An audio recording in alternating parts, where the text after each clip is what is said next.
My name is Donnie Hayes. I am the Parks and Recreation Director here for the Fairbanks North Star Borough. Appreciate those of you that are attending both in person and online with us. We're excited to share some information about, number one, what we have learned, what we've heard, and then also what we're beginning to present to the community at this point. Really excited about some of the opportunities that are coming before the Fairbanks North Star Borough. Of course, it's projects like this that are exciting, especially after we open up something like the brand new skate park. And we see the joy and the love and the excitement that is coming, from the kids and the community when we open up something like that, because that's where they want to be. So for us, it's these types of projects that we're always really excited about, because we know there's going to be an end moment that when those kids, the families, the adults, our seniors, our community gets on this property, there's great movement, there's great excitement. And so thank you for coming out tonight. Just a couple of housekeeping items. There won't be any questions during the presentation. If you do have questions, there will be an email and also a link later at the end for you to be able to send questions in so we can answer those. But also we'll have a few folks over here by our diagrams that as you're looking at the diagrams, if you have questions, we'll be happy to try to answer those the best we possibly can there as well. Getting right along, first slide is just a quick look at our agenda for the evening. So first, there was none. No. We're just happy to see your beautiful face. So the first thing is that we're going to go over just the process and the background of this project. We're going to look at the program recommendations and our phasing. We're going to look at the sites behind the Dipper and how the planning concepts kind of fit within. And then lastly, we're going to talk about next steps. Where are we going to go after this? Hold on, flip the page. Tonight, we also want to just talk about the purpose and the goals of this specific project. The Borough Assembly funded this project as a study as part of our capital improvement program. So the amenities that are being considered for this facility are part of that multiple CIP projects that were presented back in 2019. This study is funded by the borough's capital improvement program and also several community donations. And lastly, just some of the goals. The goals of the study are to identify the community's needs, which we've been working on, and their desires, as well as to create some conceptual blueprints and operation plans for the facility. We really wanted to know, is this facility going to be sustainable, and can we truly provide a wellness and provide for the wellness and athletic interests of the community? And so those have been our goals. At this point, I'm going to turn the time over to Tracy with Fieldhouse North, who will talk a little bit about the project overview. Thanks, Donnie, and good evening, everyone. Thanks for turning out and participating in this. My name is Tracy Van Aerstel. I'm a principal at Fieldhouse North Architects, and with me I have my colleague Ben Ferry, who is an architect. So we have had the pleasure of teaming with some partners from out of state that bring that expertise into how to do these facilities right, and how to organize the management structure and the operations side so that we're designing something today that you can afford to sustain tomorrow. So with us online, we don't have cameras on or anything, but Chris Kostelic is with Perkins and Will. This is what they do, this is what he does, and his whole career is similar type facilities. So it's really great to have that expertise. So he's going to be walking us through a lot of the process diagrams that we'll be showing. And then also we have Tom Deal and Pat O'Toole. I think Tom is going to have the speaking role tonight. They've been a super duo on the operations and maintenance. So really diving into, they've been working closely with Donnie and his whole team at Parks and Rec, really diving into the facilities that you have now and some of the costs and considerations, including rental fees and opportunities for community involvement and uses of the spaces. So really trying to maximize that. So in the next slide, you'll see our big picture project overview of what we've been doing. And a lot of you, we've seen you before at a similar event when we came together both in the late spring and then midsummer when we talked through where we were at that time. And so we wanted to come back one more time and let you know not only what did we learn from a lot of the public outreach, but also what we processed with a whole slew of focus groups and steering committee members. So in part one, it was really about gathering the data, both on the needs and the wants and the desires of the community. So we did the public survey, and we're going to see some of that data presented out this evening. We did some public meetings and some focus groups during that time. The second part, this is how the borough organized this process for us. The second part was developing a program, and program is like the list of spaces. It's the court size and the quantity of bleacher seating they wanted, or the pool lanes and the length of the pool, or it really gets into the specifics, but it really doesn't quite get it in place, in space. It identifies them. That was based on all of the work of part one. So we identified all of those pieces and parts in part two, and then we started to place it on the site, which the borough had given us the site of that property around the Big Dipper. So we're going to show you a bit about that and conceptually how these spaces can be organized on that site. We were really sort of test fitting it. Would this work? Could it fit? The other challenge that the borough gave us was to make sure it could be phased. So it could be incrementally built upon, which is just sort of a sound, sort of, I think, financial planning side of things, thinking, what does the first phase need to be? What's the second phase? What could it be and how could it be built upon? So, and we started adding some pricing to that first consideration. So that was part two. We completed that in early August. And now we're in the middle of part three, which is sort of culminating all this information into actual sort of a test fit solution. And those are the diagrams you'll see tonight. We're going to be working in the next couple of weeks throughout the next month to compile the updated cost estimates, to start to pull together a budget. Also the operations and revenue analysis. This is Barry Dunn's efforts to really dial in the operations. How much is it going to cost to maintain this? How much will you, what's the potential revenue from a facility like this?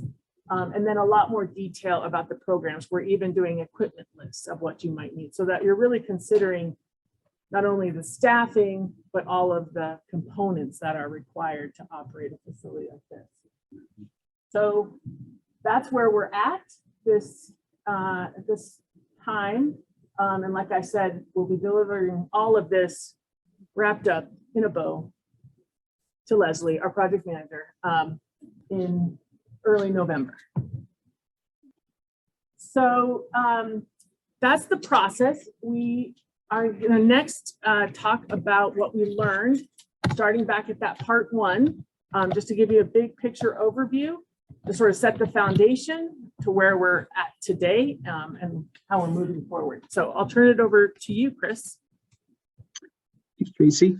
Well, good evening, everyone. I'm very excited to walk you through all this information. It was a very informative process as we went through sort of understanding at sort of a multifaceted level what the community, what the Fairbanks community really prioritized when it comes to these types of amenities and these types of buildings. And so I think that really set the table for us to understand all the different amenities that we would plan, and not only that, but how they would integrate into a building. I have to apologize, my tools here are not advancing, so I'm gonna have to ask somebody to go ahead and click these forward for me. So I think one of the things we started with was really kind of a broad-based approach, and Tom's going to get into this a little bit later, but just understanding who you are as a community, not just at a demographic level, but at a very, very fundamental level. And so this really sets the table, and to me, this is really kind of a community health imperative, right? That if we really think about us as citizens and what our facilities and our governments do for us, this is, I think, kind of really frames it. That roughly 16% of the population would be considered in poor or fair health, and this is actually the Fairbanks population. the number of mentally unhealthy average days in a month taken away from your everyday activities and work, 3.5 days. 30% of the population is considered obese. 40% have access to exercise, only have access to exercise opportunities. So that's just under half. 11% have no health insurance, and 22% are considered physically inactive. So we see this as sort of framing this conversation around community health, wellness, and recreation in a very clear manner. If you, yep, so the next slide. So part of what we did, this is Tom Dio with Barry Dunn. We wanted to really get to understand the community and know the community. So we did a demographic analysis, and our study indicated that the median age of people in Fairbanks is 33.6. We looked at the graph on the top left. You'll see there's a nice distribution of people in all the different age groups. And we also looked at income, and you can see there is people in every different income category. So we took all of that into consideration. The bottom right is a tapestry profile. It shows the different population groups. And again, everyone is represented in Fairbanks. So you have a very diverse community as far as age and population and income. Next slide, please. We held, as Tracy had indicated, several open houses and focus group meetings and things like that. Back in March, we had our first informal open house. You can see some pictures there. We did the project introduction, and we handed out postcards from the future, which we had people fill out, and that gave us great information. And later in June, we had a project update meeting. We did our market study. We looked at some program options, and you can see an activity here Chris ran, which was called Build a Center, where people had an opportunity to provide input on what amenities and spaces they would like in a facility, and if they had a certain amount of money, how they might spend it. Next slide. When we had our focus and stakeholder groups, we talked to 82 people in 8 different focus groups, and the focus groups were mixed with people from the community that participated in many different activities and had different backgrounds. We learned a little bit, and we got to understand the goals and the needs of the various interest groups within the community. The focus group helped us develop our survey questions that were related to what activities and preferences people in the community would have. And it helped us also to better understand potential community partnerships and the rental and operational opportunities. Next slide. We took all the information we had learned up to that point, and we did a community survey, and we had a very good turnout. We had 2,432 total responses. When we combined the invitation survey, those are postcards and surveys that were mailed to people's homes, and then also the open link survey, which anyone in the community had an opportunity to go online or pick up a hard copy of the survey and participate. We had a 95.1% confidence level, and that represents a very reliable and statistically valid survey. We offered a wide variety of questions. They were mainly focused on activity preferences, types of services, and funding opportunities or priorities. All of this information helped guide the vision, goals, and program priorities that Chris will be talking about in some of the upcoming slides. Next slide, please. Here is, we had several slides like this that we shared in our previous meetings. This is a slide that shows the importance of a new community recreation center. And you can see that more than 50% of the invitation survey, 66% of the open link, and overall 63% said it was very important. Another 21% said it was a 4 out of 5. So you add those two together and you're at 74, and you add the 7% that were at said it was a 3, and a very large portion of the community thought a new community recreation center is very important. Next slide.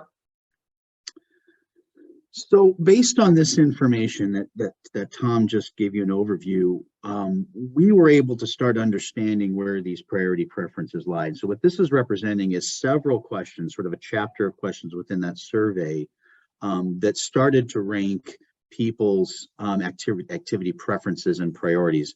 And they were pretty carefully aligned, both from the invitation survey and the open survey, as well as across a series of different questions that asked this information in a different way. So we feel pretty confident that this is a representative of those priorities. And I will point out, though, that in some cases it was very nuanced, right? Even though they may have been ranked, it might have been a very small number. So I think it's just important to recognize that this grouping of activities sort of rose to the top.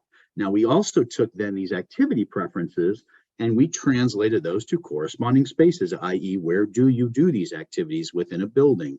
And you can see some of these little tethers that we created between different activities and the spaces by which people might do those things. And so this helped start guiding us toward a facility program, as Tracy said, a list of all the things that have to go in this building in order to meet those priorities. So I think this is kind of an important, I'll give you a second I won't read these, but recreational swimming was very high on the list. Walking, running, indoor play, senior programs, swim lessons, lap swimming, group fitness, cardio workout, weightlifting, mental and physical health, and then rounding out these priorities are some of these sport uses like basketball and volleyball, hockey and ice skating, and soccer and football. In the next piece of information, we also brought together some of the activity preferences, and we can go ahead and click forward, that were also represented through our conversations with the steering committee, open houses, focus groups, and so forth. So these may not have necessarily been part of specific survey data, but they were also part of the needs and priorities expressed through various community outreach efforts. And those include things like child sitting, some classroom meeting type of space, enrichment, teen and youth activities, indoor turf sports like baseball and batting cages, and then some sort of cafe or food option within the facility. And again, those sort of correlate to other spaces within the building that we would consider. And finally, sort of layered across all these activity and space preferences, we want to understand, are there sort of partnership or community benefit representations that we can be starting to study?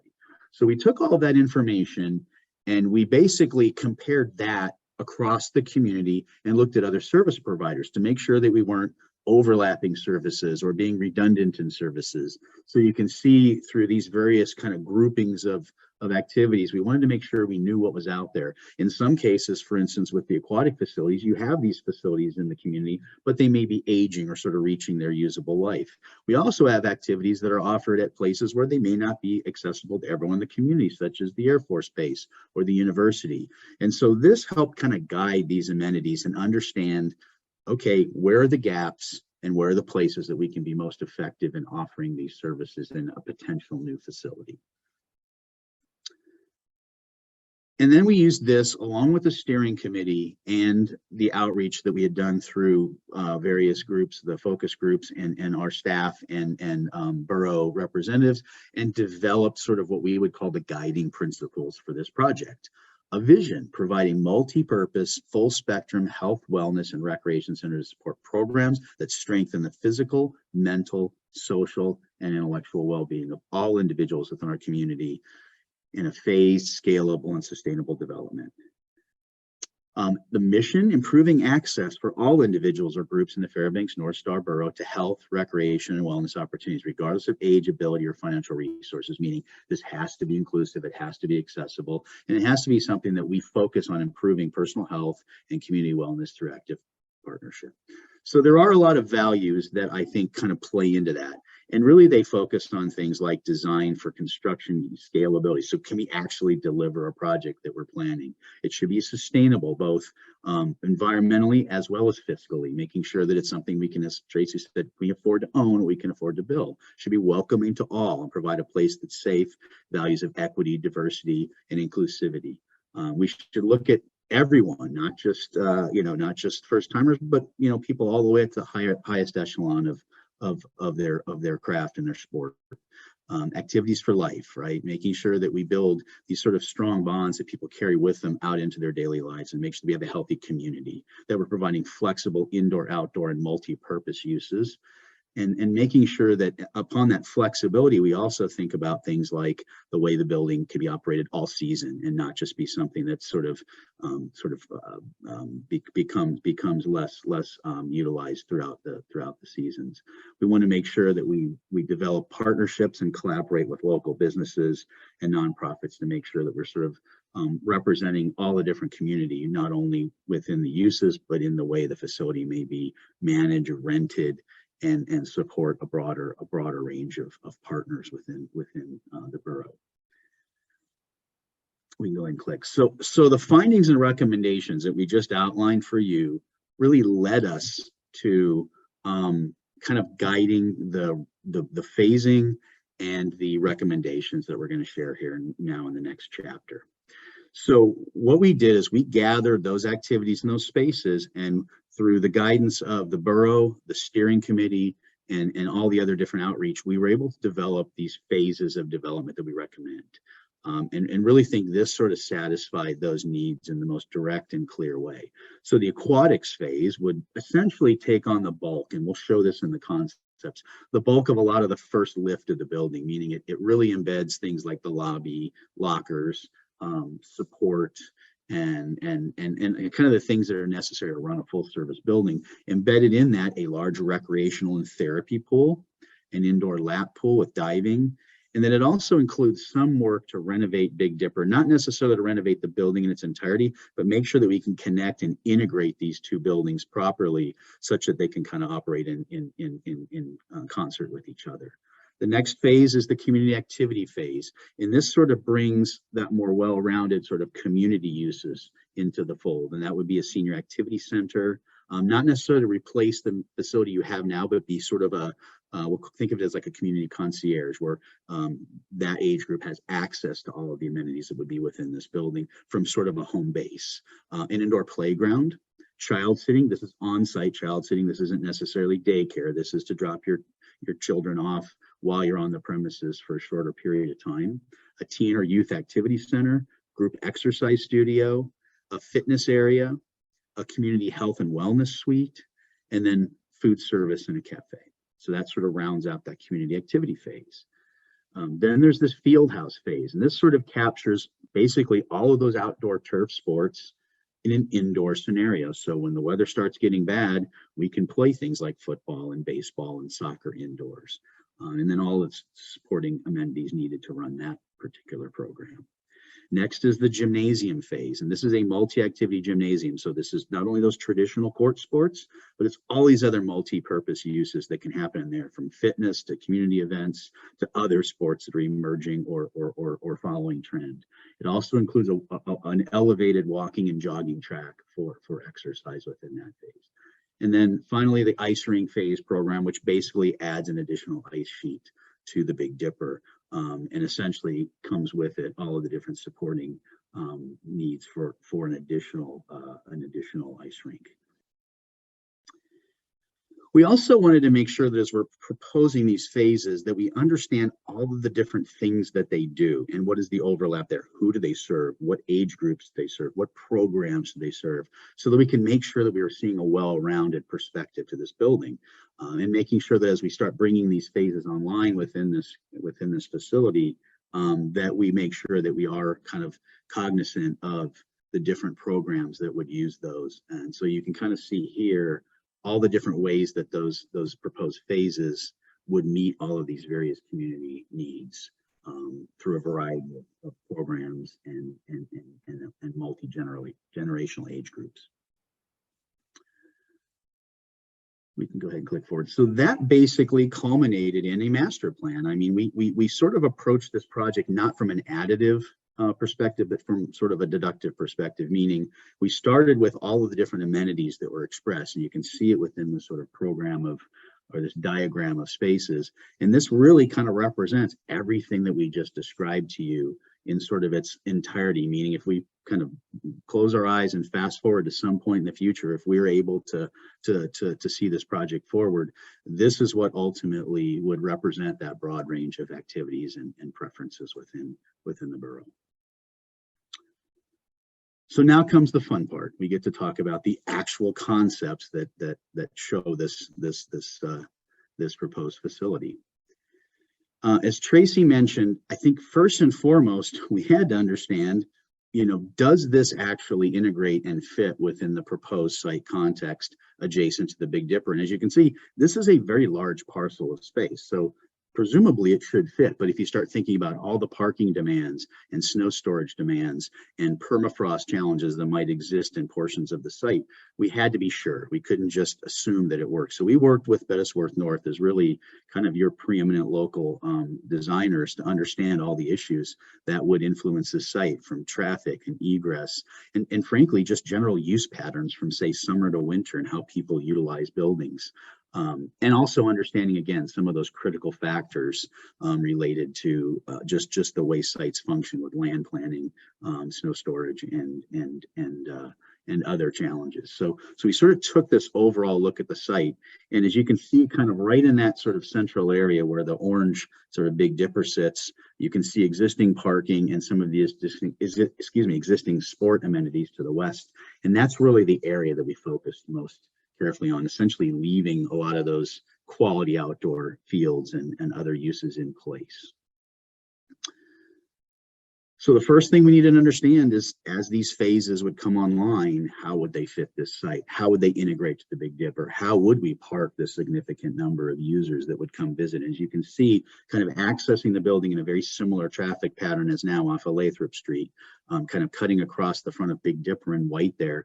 We felt like the first phase of this building, regardless of what it is, really needed to anchor the site and be sort of front and center. And so you can see we've kind of created this sort of circulated loop pattern into the site. It allows us to maintain parking to the Big Dipper. It allows us to sort of create a new entry to this proposed facility, as you can see with the yellow star, and then you can sort of see how the parking begins to kind of move around that in gray, and making sure that people have safe and clear access to the entry points of the building. And as you can see, again, careful to sort of restrain ourselves from extending too far out into some of those existing developed areas. So the aquatics phase, as you can see with this diagram, really includes, again, some of that basic sort of support facilities like the main entry lobby, reception, administrative offices, sort of mechanical areas.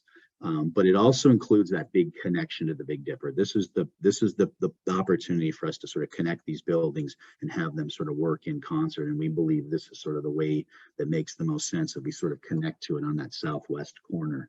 And then you can see within that yellow or that blue natatorium, that's both an indoor leisure pool. So that's that warm water park with different play features, the slide there you can see. And then accompanying that in another portion of the natatorium would be the competitive lap pool. And this is, again, training, lessons, swim meets, and all the other things that come along with more organized lap swimming. And then to augment this, we have offices for aquatics and pool party spaces for rentals to support that. And again, you can see in the yellow the locker rooms that would serve that aquatic center. And then the upper level, we would have seating that would pretty much be there to allow spectator viewing of the lap pool.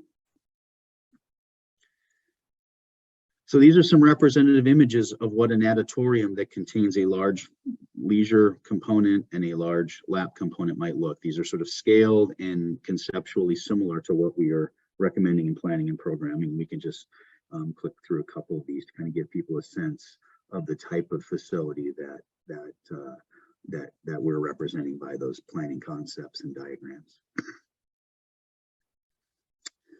The next phase is that community activity phase, and it's that little blue square that kind of nestles into the previous aquatic phase. Again, same kind of access and parking, extends a little more parking, making sure that we're kind of keeping up with the demands of added space in the building. But this piece really kind of rounds out that sort of community activity use. So it didn't have a huge impact on the site, but you'll see in the design, it does have a pretty big impact on In the next slide here, the way the facility kind of comes together. So as you can see on the lower level, right off that big main gathering lobby where we would have food service and cafe and other uses, you have the senior activity center, sort of near the front door, close to, ADA parking and easy in and out access, maybe for pickups and drop-offs to other things that are happening within the community. You'd have the teen and youth activity center kind of nestled next to that pool, kind of expecting that there's a lot of crossover between those uses, a large indoor playground, and then the child sitting. So this is sort of that, we'll call that the multi-generational corner of the building that kind of rounds out those activities. And the next slide, you'll see the upper level. That's that fitness and wellness programming. Again, overlooks that lobby space. And this is where you would see sort of your fitness and workout area. You'd have that group exercise, sort of aerobic studio for dance and other programs. And then that wellness suite. And if we didn't quite explain what that wellness suite is, that's really a place where you could have consultations. Someone could come in and maybe talk to a trainer or a nutritionist. You might have classes operated through that space. You might do occasionally sort of community health events where you might get a flu shot or come and have certain health and wellness metrics taken, but it's really this piece that sort of supports the rest of the fitness, health, and wellness programs within the building, and is a really good asset. And so we can click forward here, and these are kind of, again, visuals to kind of show what child sitting might look like. We can keep going through these. That indoor playground type of space, community teen and youth activity space, whether it has sort of games or whether it's more of an after school type of program. Either way, we see that sort of as a vital hub. Senior activity, this could take on many different perspectives, but lots of good activity in that sort of home base for our aging active adults. And then a nice fitness workout area, something that's calm, sort of more of a community type of space as opposed to your big large kind of health clubs or fitness private fitness clubs. And then there's that health and wellness suite. And again, you can see kind of some of those functions that I had described within that kind of space. And then a group exercise studio.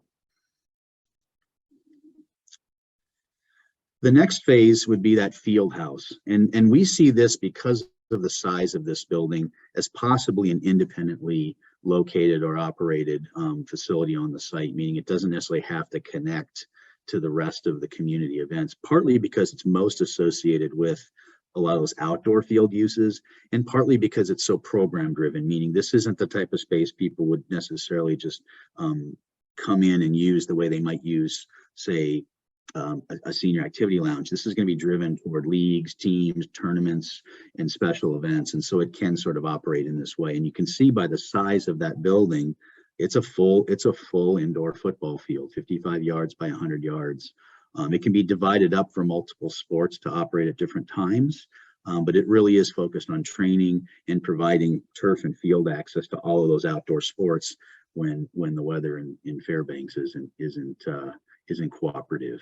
And as you can see, there's a pretty large parking gain or a large parking need that comes along with that facility as well. And we can click forward and you'll kind of see how that guy then fits in. That's, again, there's that large indoor turf field, and then it's got those supporting services such as the lobby, staff offices, lockers, team rooms, storage, and mechanical to kind of make sure that it's got everything it needs to kind of run a sort of state-of-the-art indoor program. And there's sort of an example of what that field space might look like set up for football. But again, it's a multi-purpose turf space that could be used for everything from infield practice to indoor soccer. You could even do fitness boot camps in this type of space. You could run camps and clinics for any type of sport you can imagine.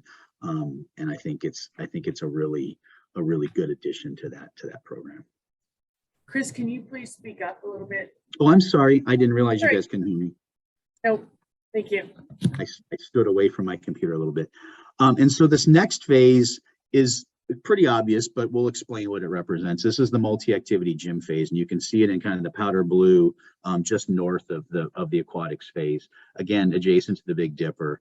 And this is really where we introduce those indoor court spaces. This is a multi-activity. That's a very important term to note, that it's not just traditional basketball and volleyball, but it includes things like pickleball. It could easily be used for other programs and events, and frankly could even be expanded to do things like fitness or other community programs. And so you can see that's 2 regulation basketball courts that could be subdivided so that we can have multiple activities going on at the same time. There's a representation of seating within that space. And then there's a pretty significant supporting role with that guy, including storage and other mechanical needs that would satisfy the sort of that large add to this building. And again, I think it kind of rounds out that recreational core to the building. On the upper level, suspended within that gym space, is a large walking, jogging track. Excuse me. Now, this isn't, you know, your 200-meter high school track. This is really a community walking, jogging, and health and recreation type of use, similar to what's happening in the Big Dipper right now on the concourse.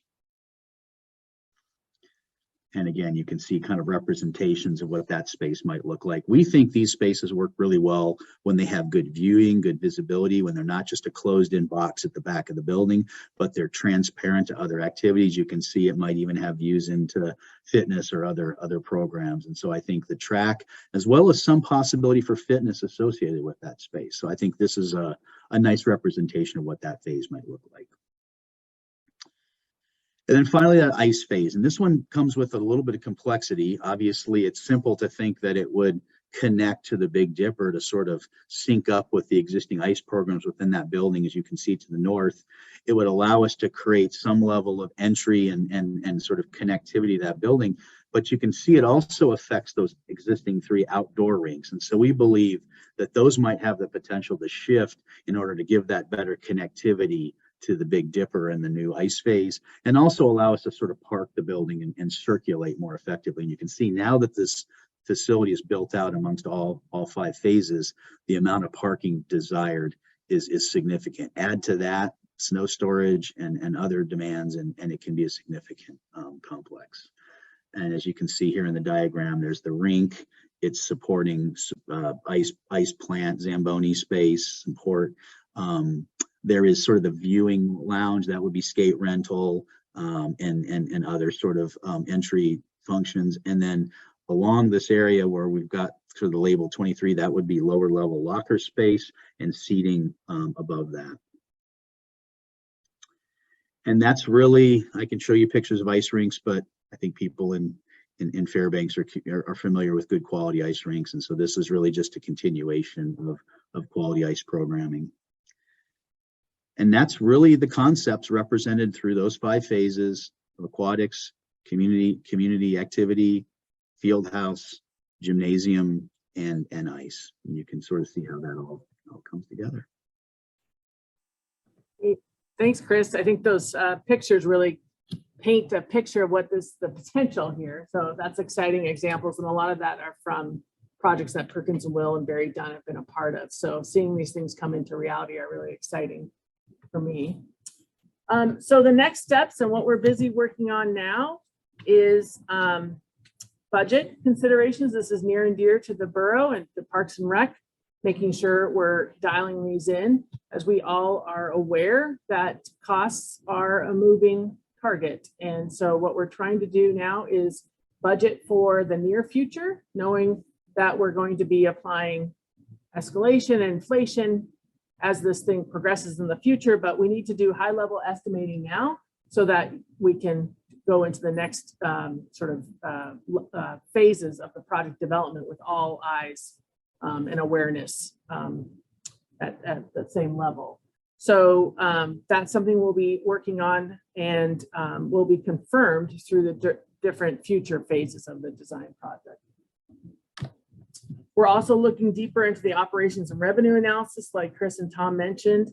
They've been working closely with Parks and Rec and borough staff on things like their staffing level needs and their costs and their maintenance considerations, to making sure this really is dialed into our community and our unique factors of considerations. We'll also be assessing the revenues based upon our markets and our needs and fees that people are paying now and projected into the future. And I think what's really been wonderful to hear is just how important it is from the steering committee's aspect and from the different focus groups we met with, is they really want it to be accessible for all. So I think that's the goal here. And so we're learning as we go along this to define that and identify some of the opportunities with that for the special programs and the rental opportunities. And again, those private public partnerships and the revenue lease opportunities, I think, are really important and become intriguing. It's a bit of an unknown, but it's sort of a good unknown to think about what if now about those opportunities and partnerships in the community.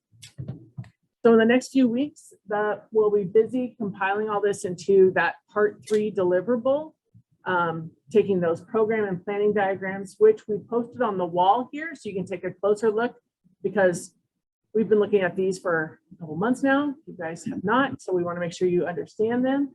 We'll also share a link and a website that you can find out more information about this from, so that you are aware. But just know that in the coming months, we'll be compiling this into our deliverable to the borough.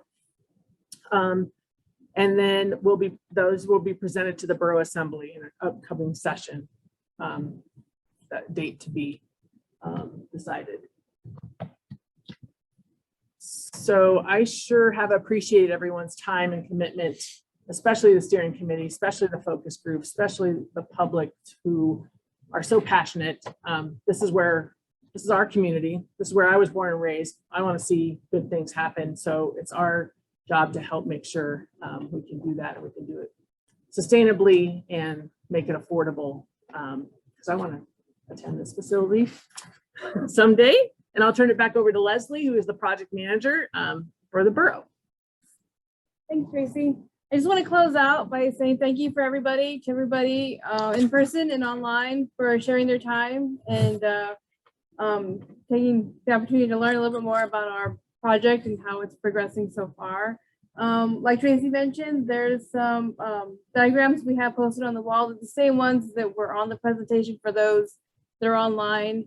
Have an opportunity to look at them. Borough staff will be out and about walking, so if you have any questions, conversations, please do approach us. For more information on the ongoing project, you can go ahead and go on this website. It's the fnsv.gov ongoing projects on the Parks and Recs website. And if you have any additional questions or concerns, you can go ahead and email parks@fnsv.gov. And we will be more than happy to chat with you guys and respond to your questions or requests.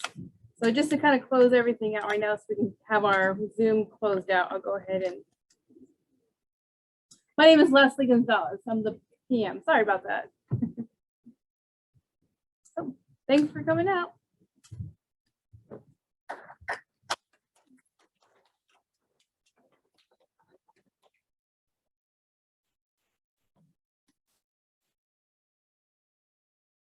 Just texting Chris.